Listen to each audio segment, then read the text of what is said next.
ಎರಡು ಮೂರು ಶವಗಳ ಮೂಳೆ ಮಿಕ್ಸಪ್ ಆಗಿ ಹಾಗೇನಾದ್ರು ಆಗಿರೋ ಚಾನ್ಸಸ್ ಇದೆಯಾ? ಏನೆಲ್ಲ ಹೇಳ್ಬೋದು FSL ಆಯಾಮದಲ್ಲಿ ಡೈಮೆನ್ಷನ್ ಅಲ್ಲಿ ಏನೆಲ್ಲ ಹೇಳ್ಬೋದು ಈ ಮೂಳೆಗಳನ್ನ ಇಟ್ಕೊಂಡು ಅಂತ?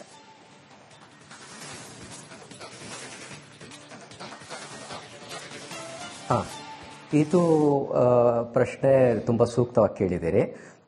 ಈ ಸ್ಕೆಲಿಟಲ್ ರಿಮೇನ್ಸ್ ಅಂತ ಹೇಳ್ತೀವಿ, ಅಸ್ಥಿಪಂಜರದ ಪರೀಕ್ಷೆ ಮಾಡುವಾಗ ಫಸ್ಟ್ ಏನ್ ನಾವು ಹೇಳ್ತೀವಿ ಅಂದ್ರೆ ಮನುಷ್ಯನದು ಅಲ್ವೋ, ಹ್ಯೂಮನ್ ಆರ್ ನಾಟ್, ಅದು first point. Human or not ಅಂತ ಹೇಳಲಿಕ್ಕೆ ಟ್ರೈನ್ ಆಗಿರೋಂಥ ಡಾಕ್ಟರ್ಸ್ ಹೇಳ್ತಾರೆ, ಫೊರೆನ್ಸಿಕ್ ಮೆಡಿಸಿನ್ FSL ಡಾಕ್ಟರ್ಸ್ ಹೇಳ್ತಾರೆ ಅದರ ಬಾಹ್ಯ ರೂಪದಿಂದ. ಅದು ಮನುಷ್ಯಂದು ಅಂತ ಆದ್ಮೇಲೆ ನೆಕ್ಸ್ಟ್ ಇಂಪಾರ್ಟೆಂಟ್ ಪಾಯಿಂಟ್ ಪುರುಷನದು ಮಹಿಳೆಯದು ಅಂತ. ಈಗ ನೀವು ಬಹಳಷ್ಟು ಜನರದ್ದು ಇರ್ಬಹುದಾ ಅಂತ ಕೇಳಿದ್ರಿ, ಇದಕ್ಕೆ ಒಂದು ಉತ್ತರ ಸಿಕ್ಕಿದ್ರೆ ಒಂದು ಮೂಳೆ ಪುರುಷಂದು ಒಂದು ಮಹಿಳೆದು ಹಾಗಿದ್ದಾಗ ಅದು ಬೇರೆ ಬೇರೆ ಅಂತ ಹೇಳ್ಬೋದು. ನೆಕ್ಸ್ಟ್ ವಯಸ್ಸು ಕೂಡ ನಾವು ಆಲ್ಮೋಸ್ಟ್ ವಿತ್ 80 to 90% ಅಕ್ಯುರೇಸಿ ರೇಂಜಲ್ಲಿ ಹೇಳ್ತೀವಿ. ಕರೆಕ್ಟಾಗಿ 15 ವರ್ಷ 20 ವರ್ಷ ಹಂಗೆ ಹೇಳಕ್ಕಾಗಲ್ಲ, ಒಂದು ರೇಂಜ್ 5 ರಿಂದ 10 ವರ್ಷದ ರೇಂಜಲ್ಲಿ ಹೇಳ್ತೀವಿ. ಇಷ್ಟು ಹೇಳಿದ್ರೆ ತನಿಖೆಗೆ ತುಂಬಾ ಸೂಕ್ತವಾದ ಮಾರ್ಗದರ್ಶನ ಸಿಕ್ಕೋ ತರ ಆಗತ್ತೆ. ಎರಡು ಮೂರು ಶವಗಳ ಮೂಳೆ ಮಿಕ್ಸಪ್ ಆಗಿ ಹಾಗೇನಾದ್ರು ಆಗಿರೋ ಚಾನ್ಸಸ್ ಇದೆಯಾ? ಏನೆಲ್ಲ ಹೇಳ್ಬೋದು FSL ಆಯಾಮದಲ್ಲಿ ಡೈಮೆನ್ಷನ್ ಅಲ್ಲಿ ಏನೆಲ್ಲ ಹೇಳ್ಬೋದು ಈ ಮೂಳೆಗಳನ್ನ ಇಟ್ಕೊಂಡು ಅಂತ?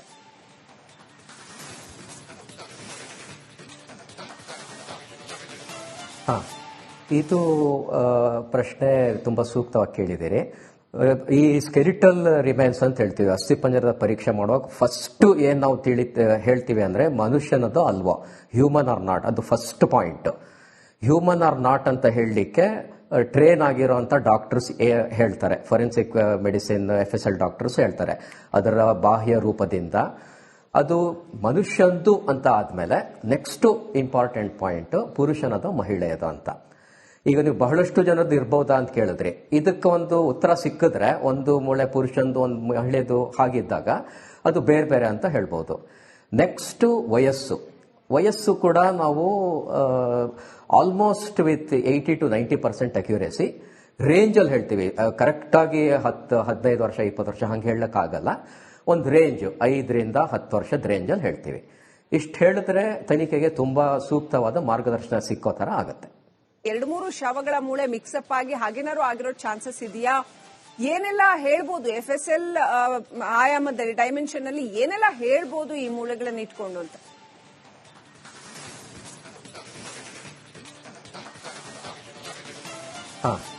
ಇದು ಪ್ರಶ್ನೆ ತುಂಬಾ ಸೂಕ್ತವಾಗಿ ಕೇಳಿದಿರಿ.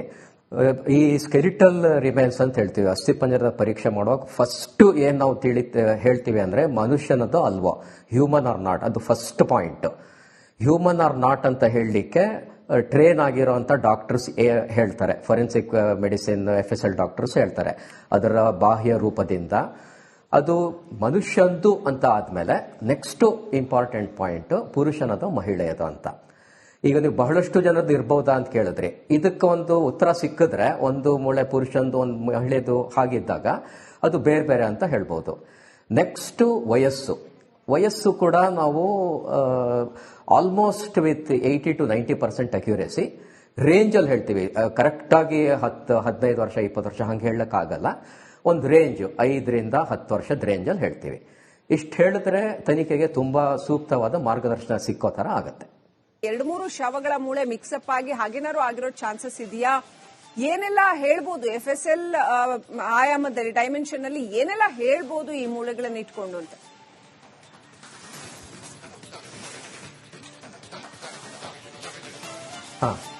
ಇದು ಪ್ರಶ್ನೆ ತುಂಬಾ ಸೂಕ್ತವಾಗಿ ಕೇಳಿದಿರಿ. ಈ ಸ್ಕೆಲಿಟಲ್ ರಿಮೇನ್ಸ್ ಅಂತ ಹೇಳ್ತೀವಿ, ಅಸ್ಥಿಪಂಜರದ ಪರೀಕ್ಷೆ ಮಾಡುವಾಗ ಫಸ್ಟ್ ಏನ್ ನಾವು ಹೇಳ್ತೀವಿ ಅಂದ್ರೆ ಮನುಷ್ಯನದು ಅಲ್ವೋ, ಹ್ಯೂಮನ್ ಆರ್ ನಾಟ್, ಅದು first point. Human or not ಅಂತ ಹೇಳಲಿಕ್ಕೆ ಟ್ರೈನ್ ಆಗಿರೋಂಥ ಡಾಕ್ಟರ್ಸ್ ಹೇಳ್ತಾರೆ, ಫೊರೆನ್ಸಿಕ್ ಮೆಡಿಸಿನ್ FSL ಡಾಕ್ಟರ್ಸ್ ಹೇಳ್ತಾರೆ ಅದರ ಬಾಹ್ಯ ರೂಪದಿಂದ.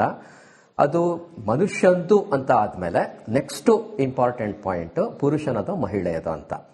ಈಗ ನೀವು ಬಹಳಷ್ಟು ಜನರದ್ದು ಇರ್ಬಹುದಾ ಅಂತ ಕೇಳಿದ್ರಿ, ಇದಕ್ಕೆ ಒಂದು ಉತ್ತರ ಸಿಕ್ಕಿದ್ರೆ ಒಂದು ಮೂಳೆ ಪುರುಷಂದು ಒಂದು ಮಹಿಳೆದು ಹಾಗಿದ್ದಾಗ ಅದು ಬೇರೆ ಬೇರೆ ಅಂತ ಹೇಳ್ಬೋದು. ನೆಕ್ಸ್ಟ್ ವಯಸ್ಸು ಕೂಡ ನಾವು ಆಲ್ಮೋಸ್ಟ್ ವಿತ್ 80 to 90% ಅಕ್ಯುರೇಸಿ ರೇಂಜಲ್ಲಿ ಹೇಳ್ತೀವಿ. ಕರೆಕ್ಟಾಗಿ 15 ವರ್ಷ 20 ವರ್ಷ ಹಂಗೆ ಹೇಳಕ್ಕಾಗಲ್ಲ, ಒಂದು ರೇಂಜ್ 5ರಿಂದ 10 ವರ್ಷದ ರೇಂಜಲ್ಲಿ ಹೇಳ್ತೀವಿ. ಇಷ್ಟು ಹೇಳಿದ್ರೆ ತನಿಖೆಗೆ ತುಂಬಾ ಸೂಕ್ತವಾದ ಮಾರ್ಗದರ್ಶನ ಸಿಕ್ಕೋ ತರ ಆಗುತ್ತೆ. 2-3 ಶವಗಳ ಮೂಳೆ ಮಿಕ್ಸಪ್ ಆಗಿ ಹಾಗೇನಾದ್ರು ಆಗಿರೋ ಚಾನ್ಸಸ್ ಇದೆಯಾ? ಏನೆಲ್ಲ ಹೇಳ್ಬೋದು FSL ಆಯಾಮದಲ್ಲಿ ಡೈಮೆನ್ಷನ್ ಅಲ್ಲಿ ಏನೆಲ್ಲ ಹೇಳ್ಬೋದು ಈ ಮೂಳೆಗಳನ್ನ ಇಟ್ಕೊಂಡು ಅಂತ?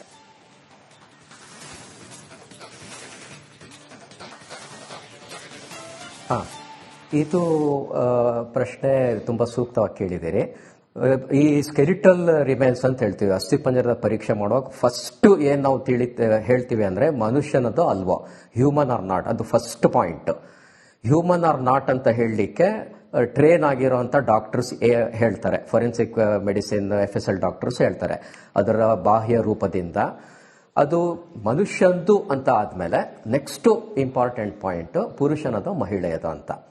ಈಗ ನೀವು ಬಹಳಷ್ಟು ಜನದ್ದು ಇರ್ಬಹುದಾ ಅಂತ ಕೇಳಿದ್ರಿ, ಇದಕ್ಕೆ ಒಂದು ಉತ್ತರ ಸಿಕ್ಕಿದ್ರೆ ಒಂದು ಮೂಳೆ ಪುರುಷಂದು ಒಂದು ಮಹಿಳೆದು ಹಾಗಿದ್ದಾಗ ಅದು ಬೇರೆ ಬೇರೆ ಅಂತ ಹೇಳ್ಬೋದು. ನೆಕ್ಸ್ಟ್ ವಯಸ್ಸು ಕೂಡ ನಾವು ಆಲ್ಮೋಸ್ಟ್ ವಿತ್ 80 to 90% ಅಕ್ಯುರೇಸಿ ರೇಂಜಲ್ಲಿ ಹೇಳ್ತೀವಿ. ಕರೆಕ್ಟಾಗಿ 15 ವರ್ಷ 20 ವರ್ಷ ಹಂಗೆ ಹೇಳಕ್ಕಾಗಲ್ಲ. ಒಂದು ರೇಂಜ್ 5ರಿಂದ 10 ವರ್ಷದ ರೇಂಜಲ್ಲಿ ಹೇಳ್ತೀವಿ. ಇಷ್ಟು ಹೇಳಿದ್ರೆ ತನಿಖೆಗೆ ತುಂಬಾ ಸೂಕ್ತವಾದ ಮಾರ್ಗದರ್ಶನ ಸಿಕ್ಕೋ ತರ ಆಗುತ್ತೆ. 2-3 ಶವಗಳ ಮೂಳೆ ಮಿಕ್ಸಪ್ ಆಗಿ ಹಾಗೇನಾದ್ರು ಆಗಿರೋ ಚಾನ್ಸಸ್ ಇದೆಯಾ? ಏನೆಲ್ಲ ಹೇಳ್ಬೋದು FSL ಆಯಾಮದಲ್ಲಿ ಡೈಮೆನ್ಷನ್ ಅಲ್ಲಿ ಏನೆಲ್ಲ ಹೇಳ್ಬೋದು ಈ ಮೂಳೆಗಳನ್ನ ಇಟ್ಕೊಂಡು ಅಂತ?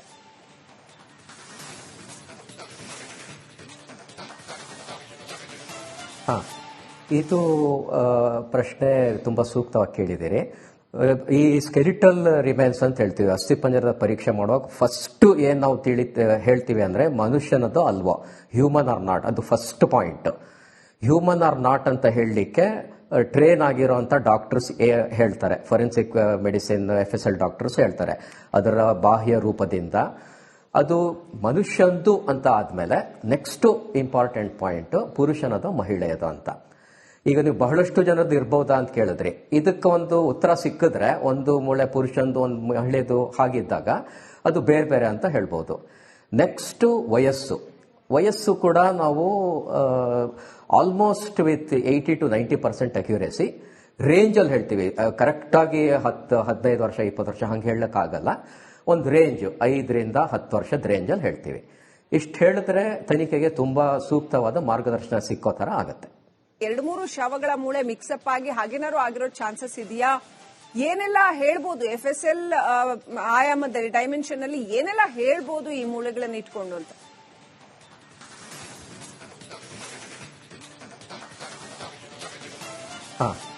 ಇದು ಪ್ರಶ್ನೆ ತುಂಬಾ ಸೂಕ್ತವಾಗಿ ಕೇಳಿದ್ದೀರಿ. ಈ ಸ್ಕೆಲಿಟಲ್ ರಿಮೇನ್ಸ್ ಅಂತ ಹೇಳ್ತೀವಿ, ಅಸ್ಥಿಪಂಜರದ ಪರೀಕ್ಷೆ ಮಾಡುವಾಗ ಫಸ್ಟ್ ಏನ್ ನಾವು ಹೇಳ್ತೀವಿ ಅಂದ್ರೆ ಮನುಷ್ಯನದು ಅಲ್ವೋ, ಹ್ಯೂಮನ್ ಆರ್ ನಾಟ್, ಅದು first point. Human or not ಅಂತ ಹೇಳಲಿಕ್ಕೆ ಟ್ರೇನ್ ಆಗಿರುವಂತ ಡಾಕ್ಟರ್ಸ್ ಹೇಳ್ತಾರೆ, ಫೊರೆನ್ಸಿಕ್ ಮೆಡಿಸಿನ್ FSL ಡಾಕ್ಟರ್ಸ್ ಹೇಳ್ತಾರೆ ಅದರ ಬಾಹ್ಯ ರೂಪದಿಂದ. ಅದು ಮನುಷ್ಯಂದು ಅಂತ ಆದ್ಮೇಲೆ ನೆಕ್ಸ್ಟ್ ಇಂಪಾರ್ಟೆಂಟ್ ಪಾಯಿಂಟ್ ಪುರುಷನದು ಮಹಿಳೆಯದು ಅಂತ.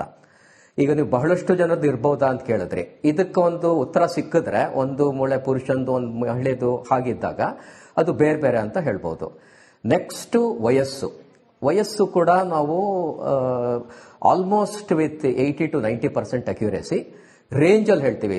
ಕರೆಕ್ಟಾಗಿ 15 ವರ್ಷ 20 ವರ್ಷ ಹಂಗೆ ಹೇಳಕ್ಕಾಗಲ್ಲ. ಒಂದು ರೇಂಜ್ 5ರಿಂದ 10 ವರ್ಷದ ರೇಂಜಲ್ಲಿ ಹೇಳ್ತೀವಿ. ಇಷ್ಟು ಹೇಳಿದ್ರೆ ತನಿಖೆಗೆ ತುಂಬಾ ಸೂಕ್ತವಾದ ಮಾರ್ಗದರ್ಶನ ಸಿಕ್ಕೋ ತರ ಆಗುತ್ತೆ.